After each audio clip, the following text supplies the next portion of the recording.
இதெல்லாம் சொன்னால் ஹர்ட் ஆகும், ஆனால் கண்டிப்பாக இது தேவை. ஹாய், என் பேர் கௌரி ஸ்ரீனிவாசன். ஸோ இது என்னோடய ஃபஸ்ட் வீடியோ. இந்த வீடியோ நம்ம எதை பற்றி பேச போகிறோம்னா, இந்தியாவில் இருக்க சிவிக் சென்ஸ் வந்து ரொம்ப வீக்காக இருக்குது. ஸோ இதை பற்றி தான் நம்ம பேச போகிறோம். அது என்ன சிவிக் சென்ஸ் அப்படின்னு கேட்டால் அதை வந்து நான் பின்னாடி சொல்கிறேன். பட் இந்தியான்னு சொன்னாலே நமக்கு வந்து எல்லாருக்கும் ஒரு ப்ரௌடான மூமெண்ட் வரும்.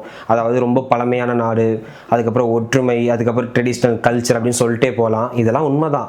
ஆனால் இதெல்லாம் நம்ம யோசிக்கிறதுக்கு முன்னாடி நமக்குள்ள ஒரு கொஸ்டின் வரும்ல. என்ன கொஸ்டின்னு கேட்குறீங்களா? சிவிக் சென்ஸ் எங்கே போச்சு? எது ரைட்டு எது ராங்குன்னு யோசிக்கிற அந்த ஒரு ஹேபிட் எங்கே போச்சு? இதெல்லாம் ஓகே, இதெல்லாம் வந்து யார் பண்ணுறா அப்படின்னு கேட்குறீங்கன்னா கரெக்டு தான். இப்போ நம்ம வந்து ஒரு டிராஃபிக் ரூல்ஸை வந்து ஃபாலோ பண்ணுறதில்ல. இப்போ வந்து நின்றுட்டுருக்கோம் ரோட்டில், திடீர்னு நம்மளுக்கு வந்து ரைஸ் பண்ணிட்டு அப்படியே போயிடுறோம். நம்மளை வந்து யார் கேட்க போகிறா, நம்மளை வந்து யார் பார்க்க போகிறான்னு நினைக்கிறோம். இதே வந்து ரோட்டில் ஒரு குப்பை போடுறோம், அந்த குப்பையை வந்துட்டு போட்டோம்னா நம்மளை யார் பார்க்க போகிறா, கேட்க போகிறா, சேம் கொஸ்டின் நமக்குள்ளே வந்துகிட்டே இருக்கும். இதெல்லாம் பார்த்தா முன்னாடி கொஞ்சம் பயமாக இருக்கும், ஷாக்காக இருக்கும். ஆனால் இப்போலாம் இதுவா, இது வந்து ஒரு நார்மல் நியூஸ் ஆயிடுச்சு. ஓகே, இந்த நியூஸும் நடந்துருச்சா, இப்படிலாம் நடந்துருச்சா, இதெல்லாம் நடக்கும் நான் நினச்சி பார்த்தேன் அப்படின்னு சும்மா ஒரு ஈஸியாக இதை வந்து ஒரு சின்ன ஒரு கில்ட்டு கூட இல்லாமல் வந்து மூவ் ஆன் ஆகி போயிட்டே இருக்கும். இதில் ஒஸ்ட்டான விஷயம் என்னென்னா, இதெல்லாம் நமக்கு வந்து நார்மல் ஆயிடுச்சு. ஒரு நாட்டில் வந்து க்ரைம் நடக்கிறது வந்துட்டு நடக்கும், அதை வந்து நம்ம முழுமையாக தடுக்க முடியாது. பட் அந்த க்ரைமே வந்து நார்மல் ஆயிடுச்சுன்னா, மக்கள் மனசில் ஒரு க்ரைம் நடக்குது, இது ஒரு சாதாரண விஷயம் ஆயிடுச்சுன்னா அங்கே தான் பெரிய டேஞ்சரே இருக்குது. இன்றைக்கி இதை நம்ம யோசிக்காமல் நமக்கு நல்லா இருக்குது, நம்ம வந்து சேஃபாக தான் இருக்கோம் அப்படின்னு யோசிச்சிங்கன்னா, நாளைக்கு உங்கள் வீட்டு பக்கத்துலேயோ ஏன் உங்களுக்கே வந்து இது நடக்கலாம். அப்போ யோசிக்கிறதுக்கெலாம் சுத்தமாக டைம் இருக்காது. சிவிக் சென்ஸ்னால் என்ன? டிராஃபிக் ரூல்ஸை ஃபாலோ பண்ணுறதா, இல்லை ரோட்டில் குப்பை போடாமல் நடக்கிறதா? இதெல்லாம் பேசிக்ஸ் தான், இது எல்லாருக்கும் தெரியும். பட் உண்மையான சிவிக் சென்ஸ் என்ன தெரியுமா? நம்ம பண்ணுற ஒரு விஷயம் மற்றவங்களோட லைஃப்பில் ஒரு சின்ன இம்பாக்ட் கூட பண்ணுமா, இல்லை வந்து மற்றவங்களை டிஸ்டர்ப் பண்ணுமாங்கிறது யோசிக்கிறது. இதுதான் உண்மையான சிவிக் சென்ஸ். இன்னும் இதை டீட்டெயிலாக சொல்லணும்னா, இப்போ இருக்க நம்மளோட கண்ட்ரியில் மற்றவங்களோட மைண்ட் செட்டில் எப்படி தெரியுமா இருக்குது? எனக்கு ப்ராப்ளம் இல்லைன்னா போதும், நம்மளை யார் பார்க்க போகிறான், எல்லாரும் இப்படி தானே பண்ணுறாங்க. இன்னும் எக்ஸாம்பிளோட சொல்லணும்னா, பப்ளிக் பிளேஸில் எச்ச துப்பும் போதோ இல்லை வந்து இந்த பாக்கு துப்பும் போதோ அதை வந்து துப்புனா ஒரு ஃபைன் வரும், இல்லை யாராச்சும் பார்க்கும்போது சம்திங் யாராச்சும் திட்டுவாங்க அப்படின்னு யோசிக்கிறது மட்டும் கிடையாது. அப்படி நம்ம துப்புற எச்சையை இல்லை நம்ம துப்புற அந்த பாக்கை இல்லை ஒரு குப்பையை இன்னொருத்தவங்க வந்து அள்ளுறாங்களே, அப்போ அவங்களுக்கு எவ்வளோ கஷ்டமாக இருக்கும் அப்படின்னு யோசிக்கிறது. அதே ஒரு சண்டை நடந்தால் உடனே ஃபோன் எடுத்து வீடியோ ரெக்கார்ட் பண்ணி சோசியல் மீடியாவில் போட்டு லைக் ஷேர் அப்படின்னு சொல்லிட்டு வாங்குறது கிடையாது. அந்த சண்டை வந்து எப்படி தடுக்கலாம், அதை பெருசாக விடாமல் தடுத்து அந்த சண்டையை முடிக்கிறது. இதுதான் உண்மையான சிவிக் சென்ஸ். ஹானஸ்ட்டாக சொல்லணும்னா, இப்போ நம்ம சொசைட்டியில் ஒரு ரொம்ப பேடான ஒரு மைண்ட் செட் கிரியேட் ஆகிட்டு இருக்கு. எனக்கு ப்ராப்ளம் இல்லைன்னா போதும், நம்மளை யார் கொஸ்டின் பண்ண போகிறாங்க அப்படின்னு. இந்த டைலாக் தான் இந்த ஹோல் ஜென்ரேஷனை மொத்தமாக காலி பண்ணுது. இப்போ ஒரு மைண்ட் செட்டுக்கும் அதோட கான்சிக்வன்ஸும் எப்படி ரிலேட் ஆகுதுன்னு பார்க்கலாமா? இப்போ வந்து எனக்கு ப்ராப்ளம் இல்லைன்னு நம்ம சொல்லும்போது கண்டிப்பாக வந்து நம்மளோட எம்பத்தியை அங்கேயே நம்ம ஸ்விட்ச் ஆஃப் பண்ணி வச்சிடறோம். ஸோ கொஞ்சம் கூட நமக்கு வந்து ஒரு ஃபீலிங்ஸே இருக்காது. அதே மாதிரி எல்லாரும் இப்படி தான் வந்து நம்ம சொல்லும்போது ஒரு தப்பு பண்ணுறதுக்கு ஒரு ஜஸ்டிஃபிகேஷன் நம்மளே கொடுத்துக்கிறோம். இதில் இருந்து தான் ஒரு சின்ன ஹாரன் சவுண்டுக்கு ஈகோ ஹர்ட் ஆகி அந்த ஒரு சின்ன ஹாரன் சவுண்டுனால ஒரு பெரிய கலவரமே நடக்கிறது. முக்கியமாக சொல்லணும்னா ட்ரக் அப்யூஸ். இந்த ட்ரக் அப்யூஸுங்கிறது நம்மளோட எப்படி சொல்லணும்னா, ஒரு ஸ்ட்ரெஸ்ஸை ஹேண்டில் பண்ணுறதுக்கு ஒரு ஸ்கில் இல்லாமல் ஈஸியாக வந்து எஸ்கேப் ஆகிறதுக்கு ஒரு வழி இது ட்ரக் வந்து எடுத்துக்கிறது. இன்னும் சொல்ல போனால் இது ஒரு கேடுகட்ட சொல்யூஷன். அடுத்து சொல்லணும்னா எம்பத்தி இல்லாத ஜென்ரேஷன். அதாவது ஒரு பெயின் இல்லாமல் அதோட கான்சிக்வன்ஸ் புரியாமல் ஒரு வெறும் ரியாக்ஷன் மட்டும் பண்ணிவிட்டு அவ்வளோதான், இன்னொரு விஷயம் நடந்துச்சா அடுத்து இன்னொரு விஷயம் நடக்குமா அப்படின்னு சொல்லிட்டு நம்ம ஈஸியாக மூவ் ஆன் பண்ணி போயிட்டுருக்கோம். இதில் கசப்பான உண்மை என்ன தெரியுமா? தப்பு பண்ணுற எல்லாருமே வந்துட்டு கெட்டவங்க இல்லை மான்ஸ்டர்ஸ் அப்படின்னு சொல்ல முடியாது. இவங்களும் நம்மளை மாதிரி இந்த உலகத்தில் பிறந்த இந்த சொசைட்டியோட ஒரு ப்ராடக்ட் தான். ரைட் எது ராங் எதுன்னு எக்ஸ்பிளைன் பண்ணாமல் ஜஸ்ட் அட்ஜஸ்ட் பண்ணிக்கோ, எல்லாரும் பண்ணுறாங்கன்னு நார்மலைஸ் பண்ணி வளர்த்தா இங்கே தப்பு பண்ணுறது நார்மலைஸ் ஆயிரும். சிவிக் சென்ஸ் இல்லாத சொசைட்டியில் என்னதான் சட்டம் இருந்தாலும் மனசாட்சி இல்லைன்னா இதெல்லாம் வெறும் நார்மல் தான். அஃபிஷியல் ரிப்போர்ட்ஸில் பார்த்தா நேஷனல் கிரைம் ரெக்கார்ட்ஸ் பரோவில் லாஸ்ட் ஃபியூ இயர்ஸில் டேட்டா செக் பண்ணி பார்க்கும்போது ஒரு கிளியரான ட்ரெண்ட் ஒன்று தெரியுது. என்னென்னு பார்த்தீங்கன்னா, ஜுவனல் கிரைம்ஸ் இன்க்ரீஸ் ஆகுது. அதாவது ரொம்ப சிறு வயதில் இருக்கிறவங்களோட கிரைம் ரெக்கார்ட்ஸ் தான் வந்துட்டு இன்க்ரீஸ் ஆகிட்டு போயிட்டே இருக்குது. அதுவும் இல்லாமல் சப்ஸ்டன்ஸ் அப்யூஸ் இன்வால்வ்மெண்ட் ஃப்ரீக்வெண்ட்டாக ரொம்ப அதிகமாக மென்ஷன் ஆகிட்டே இருக்குது. இந்த ட்ரக்கை எடுத்துக்கிட்டு அது மூலயமா கிரைம் பண்ணுறவங்களோட எண்ணிக்கை வந்து ரொம்ப அதிகமாக போயிட்டே இருக்குது. இதை நான் மட்டும் சொல்லலை, இதுதான் ரெக்கார்டில் இருக்க ரியாலிட்டி.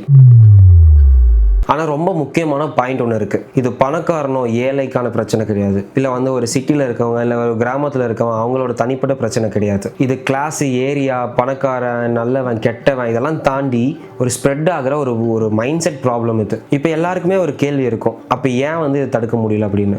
இதுக்கு ஆன்சர் ஃபஸ்ட்டு சூப்பர்வைஸ் பண்ண ஒரு ஆள் இல்லை. அதாவது பேரண்ட்ஸும் பிஸி, சொசைட்டியும் பிஸி, இன்டர்நெட் இருக்குது, ஃபோன் இருக்குது, ஒரு ப்ரைவசி இருக்குது, ஆனால் கைட்லைன்ஸ் இல்லை, ஒரு பவுண்ட்ரி இல்லை. இவ்வளோதான், இந்த தப்பு பண்ணுறதுக்கு வந்து எவ்வளவோ சோர்ஸ் ஈஸியாக கிடச்சிட்டு இருக்கு. இது ரைட்னு யாரும் கரெக்டும் பண்ணல, இது தப்புன்னு யாரும் ஸ்டாப்பும் பண்ணல.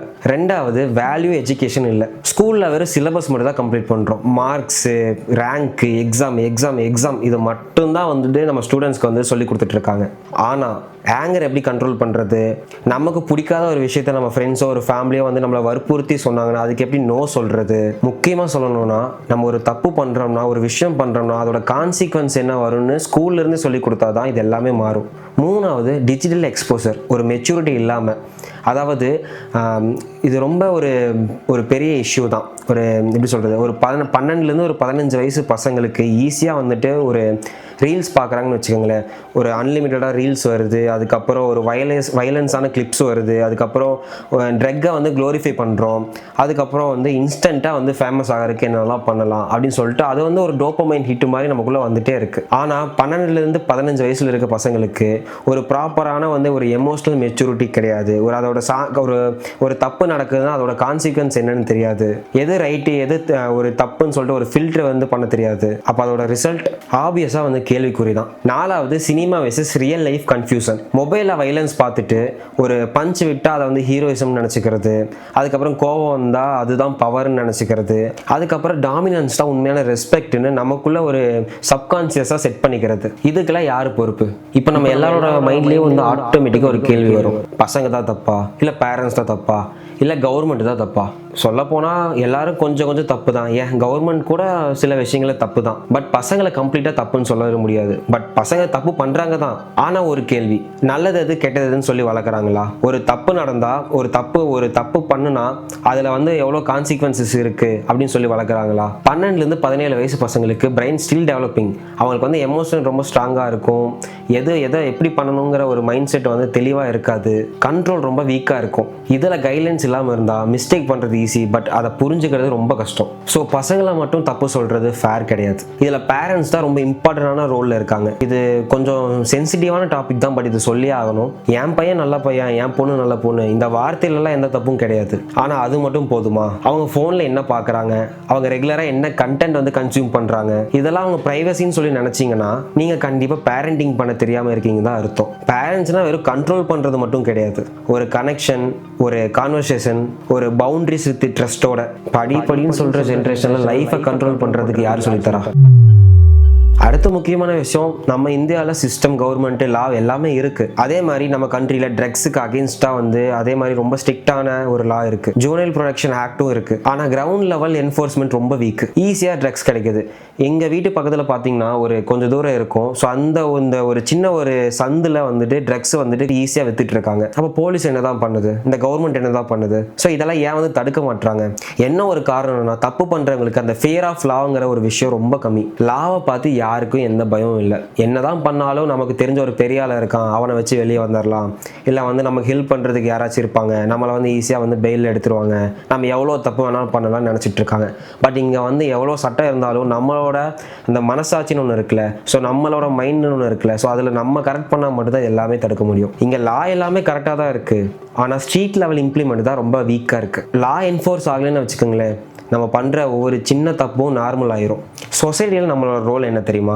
ஆனால் இந்த ஒரு விஷயத்தை தான் நம்ம வந்து ஈஸியாக ஸ்கிப் பண்ணிட்டு போயிடுறோம். ரோட்டில் ஒரு சண்டை நடக்குது, ஃபஸ்ட்டு நம்ம பிரெயின் என்ன சொல்லுவோம்? ஃபோன் எடுத்து வீடியோ எடுக்கிறோமா, ஸோ ரெக்கார்ட் பண்ணுறோமா, அதை வந்து ரீலாக கன்வெர்ட் பண்ணி சோசியல் மீடியாவில் போடுறோமா, லைக் வருதா, கமெண்ட் வருதா, இல்லை மற்றவங்களுக்கு ஷேர் பண்ணி அதை வந்து ஒரு மாதிரி சொல்லி மற்றவங்க கூட சேர்த்து சிரிக்கிறோமா, அதோட முடிஞ்சு போயிடுது. ஆனால் அந்த சண்டையை தடுக்கிறோமா, அட்லீஸ்ட் இந்த ஒரு போலீஸ்காச்சும் கால் பண்ணி இன்ஃபார்ம் பண்ணுறோமா, இன்ஜூர்ட் ஆனவங்களுக்கு ஹெல்ப் ஆச்சும் பண்ணுறோமா? எனக்கு எதுக்கு ரிஸ்க்குன்னு யோசிக்கிறோம். ஆனால் எல்லாரும் பார்வையாளர்கள் ஆகிட்டோம் வச்சுங்களேன், இந்த கிரைமுக்கும் இந்த வைலன்ஸ்க்கும் ஆடியன்ஸ் ரெடி. ஆடியன்ஸ் இருந்தால் அந்த ஷோ கண்டினியூ தான் ஆகும். இங்கே நம்ம சின்னதாக ஒரு சேஞ்ச் பண்ணாலே போதும். இங்கே தப்பாக வீடியோ எடுக்கிறது, இல்லை வந்து இந்த வைலன்ஸான விஷயங்களை வந்துட்டு ரீஷேர் பண்ணுறது, இதெல்லாம் வந்து சேஞ்ச் பண்ணாலே போதும். இது யாரையும் தனியாக குறிப்பிட்டு சொல்கிறது கிடையாது. அதாவது எப்படி சொல்கிறது, இதில் வந்து பேரண்ட்ஸ் தப்பு பண்ணியிருக்காங்களா, இல்லை வந்து அந்த பையன் தப்பு பண்ணியிருக்கானா, அந்த பொண்ணு தப்பு பண்ணியிருக்கானா, இல்லை கவர்மெண்ட் தப்பாக இருக்கா, இல்லை வந்து இங்கே இப்போ ஆள்ற ஆட்சி தப்பாக இருக்கா, இங்கே மக்கள் தப்பாக இருந்தால் நடக்கிற எல்லாமே தப்பு தான். அது சிஸ்டம், சொசைட்டி எதுவாக வேணாலும் இருக்கட்டும். அடுத்த ஒரு கஷ்டமான உண்மை என்ன தெரியுமா, நம்ம எல்லாரும் ஒரு நிமிஷம் சைலண்டாக யோசிச்சு பார்த்தா, இந்த வயலன்ஸ்லாம் டெய்லி நியூஸ் ஆயிடுச்சுன்னா, இந்த ட்ரக்ஸ் கன்சியூம் பண்ணுறதெல்லாம் மாஸ் ஆயிடுச்சுன்னா, இதெல்லாம் ட்ரெண்டுன்னு நினச்சா அதுதான் நமக்கு பெரிய டிசாஸ்டரே. இன்னைக்கு நமக்கு எந்த பிரச்சனையும் இல்லை, நம்ம வீட்டில் எந்த பிரச்சனையும் இல்லை, நம்ம ஏரியாவில் எந்த பிரச்சனையும் இல்லைன்னு ஃபீல் ஆகும். ஆனால் நாளைக்கு உங்கள் வீட்டுக்கு முன்னாடி, உங்கள் வீட்டுக்கு பக்கத்தில், ஏன் நம்ம வீட்டில் கூட நம்ம தம்பி தங்கச்சி சேஃபாக ஸ்கூலுக்கு போக முடியுமா? இது ஓவர் திங்கிங்லாம் கிடையாது, உங்களை பயமும் நான் படுத்தலை. பட் இப்படி இருந்தால் இதுதான் ஃபியூச்சரே. அடுத்து போலீஸ் விசஸ் பீப்புள். ஒரு சின்ன ரியாலிட்டி செக் பண்ணிடலாமா? ஒரு விஷயம் நம்ம நல்லா புரிஞ்சுக்கணும், வெறும் போலீஸ் மட்டுமே லா அண்ட் ஆர்டரை மெயின்டைன் பண்ண முடியாது. அப்படியே அதை போலீஸ் ஃபாலோ பண்ணாலும் எல்லா பக்கமே அந்த ரூல்ஸ் பிரேக் நடக்குது தானே. அப்படியே சட்ட ஒழுங்கு கரெக்டாக இருந்தாலும், அப்படி இருக்குன்னு சொல்கிறாங்க, அப்படி இருந்தாலும் அப்புறம் ஏன் ஸ்கூல் அண்டு காலேஜ் பசங்களுக்கு ஈஸியாக அந்த ட்ரக் கிடைக்குது?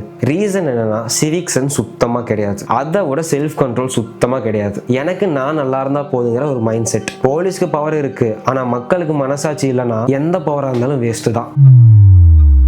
இதுக்கெல்லாம் முக்கியமான ஒரு ரூட் ப்ராப்ளம் என்ன தெரியுமா?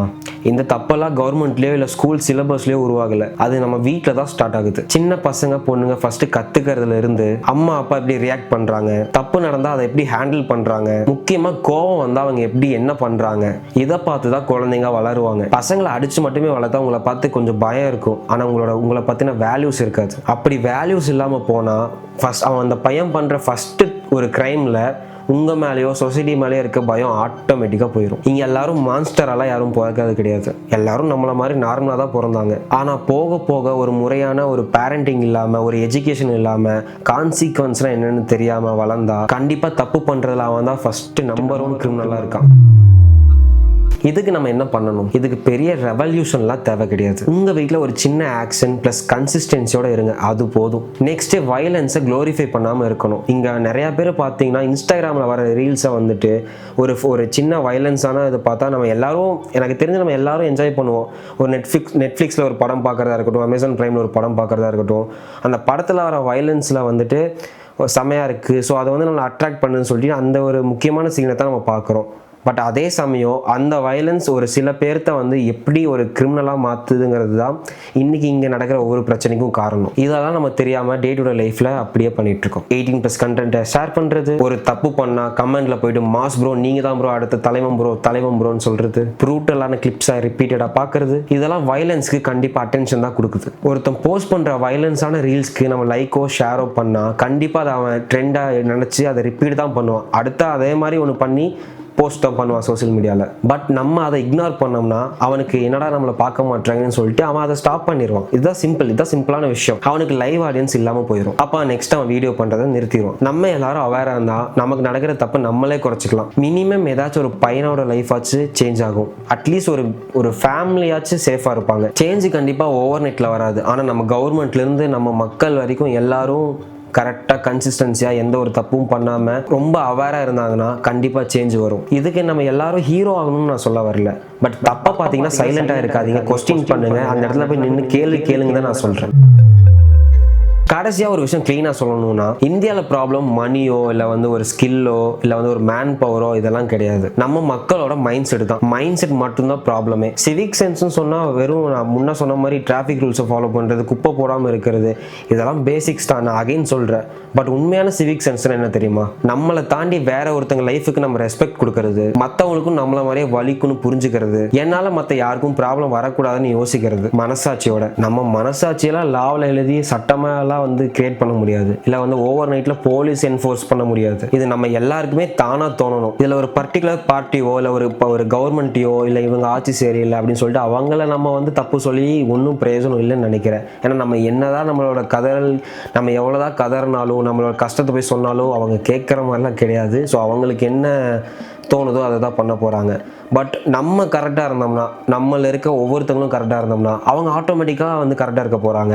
இங்கே வந்து நம்ம தப்பு பண்ணிவிட்டு கவர்மெண்ட் சரியில்லை, போலீஸ் சரியில்லைன்னு சொல்கிறதுக்காக நமக்கு ஒரு பிரயோஜனமே கிடையாதுன்னு நான் நினைக்கிறேன். இது என்னோட பர்சனல் ஒப்பீனியன். ஸோ இதோட நான் இந்த வீடியோவை முடிச்சுக்கிறேன்.